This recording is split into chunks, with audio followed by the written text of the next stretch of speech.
څومره بد قسمتي خبره ده چې نوی کال را شروع شي خوزستان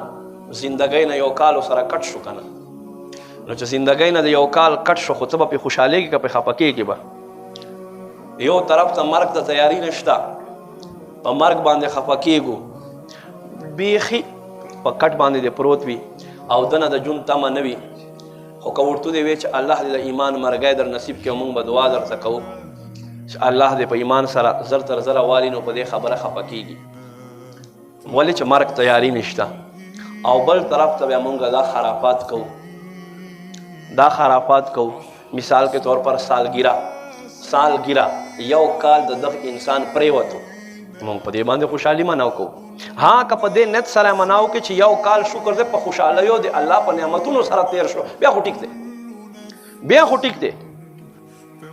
خو داسې خو څوک نه کوي